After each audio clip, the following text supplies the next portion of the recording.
Good morning, everybody. We have a lot to do today, so I would like to start as planned. And first of all, I would like to give all of you a very warm welcome to Copenhagen. For the last few months, there has been much talking about peace in Ukraine, with meetings and pre-meetings and briefings about the meetings. And meanwhile, Russia continues its brutal attacks. It must be clear to everyone now, Russia will not stop until they are forced to do so. And they are a threat, not only to Ukraine, but to all of us. Today, we have one major task ahead of us. We have to make our common Europe so strong that war against us becomes unthinkable. And we have to do it now.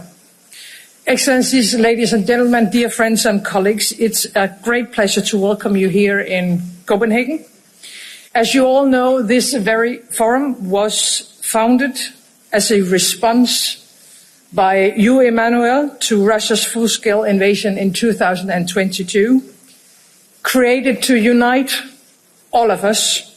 The purpose has not become less urgent or less relevant today. We have important discussions ahead of us, and none more urgent than the issue of European security. Dear Volodymyr, for almost 4 years, you and your countrymen has been defending Ukraine against a merciless full-scale Russian aggression. You are fighting with outstanding determination. And right now you are fighting for European security, holding back Putin, defending all Europeans.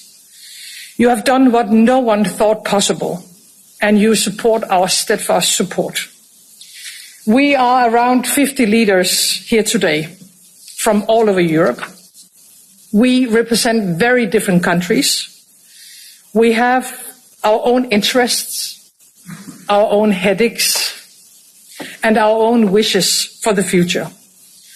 I know that for some of you, the threat from Russia is very clear and very present.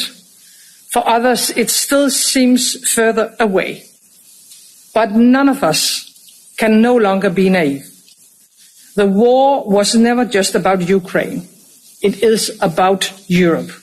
All our nations, all our citizens, our values, and our freedom. And please just take one look at the history of our continent. From the expansion of the Russian Empire to Soviet tanks rolling across several borders during the Cold War, shattering hopes of freedom. And recent history tells us the exact same story. So why shouldn't it happen again? Russia is now converting into a war economy, using every opportunity to intimidate, to threaten, and to divide us. Unfortunately enabled by China, with soldiers from North Korea and drones from Iran. And I see no signs that Putin and Russia's imperial fever dream stops with Ukraine. On the positive side, many European nations are ready to do what is necessary to support peace in Ukraine and in Europe. But peace with Russia can only be achieved through strength. We have to strengthen Ukraine and weaken Russia with more sanctions. We have to be able to finance the armed forces in Ukraine. All of us have to deliver more weapons, more ammunition, and we have to do it faster. Nowhere it will make a greater impact for European security than at the front lines in Ukraine. It's not charity, what we're doing in Ukraine. It is a direct defense of our continent. And at the same time, we have to rearm ourselves, Europe. I know that almost everybody have increased their military budgets massively over the last years. And we have taken very important steps in the European Union, in Europe in general, and in NATO. So, in other words, we are on our way, but we have to move much faster. We have to learn from Ukraine, your sense of urgency, building an incredible defense industry in just a couple of years. We must take that lesson and we have to speed up. But building a stronger military is not enough. We need more than that. Because Russia has intensified its use of hybrid means in Europe. And we face an enemy that uses all kinds of tools. One day it is military drones. Another day it's migrants being pushed across the borders. They are targeting critical infrastructure. We see the fight with misinformation, all with the purpose to create uncertainty and lack of trust, and attempts to interfere in democratic elections. Security is, of course, not only a question about military means. It is a matter of our hearts and minds. And in a time where democracy is under pressure around the world, we need to show that we deliver for our societies. That we as political leaders are able to help our people to tackle their challenges in everyday life. Our citizens need jobs and economic security. They need healthcare, education for their kids, affordable food, opportunities for their future. That is why we need to build a stronger Europe economically as well. We have to create the jobs for the future.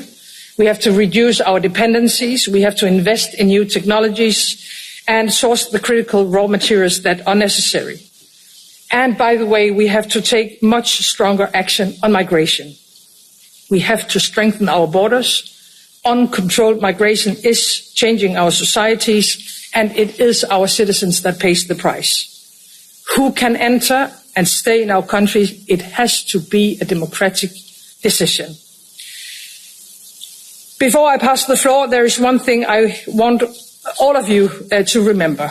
Back in 2022, when this political family was established, when Russia launched its full-scale invasion in Ukraine, Putin wanted at least three things. He wanted to capture Kiev, he wanted to overthrow the Ukrainian government, and he wanted to tear Europe apart.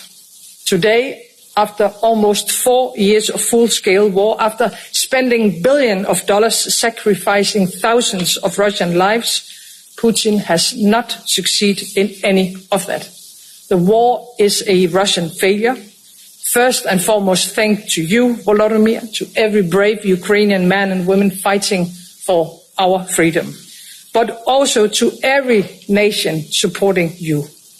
Europe is strong when we decide to be, and we need to make it much stronger. So therefore, dear colleagues, welcome once again, and let us use this opportunity to provide the next concrete solutions to show the way forward for Europe.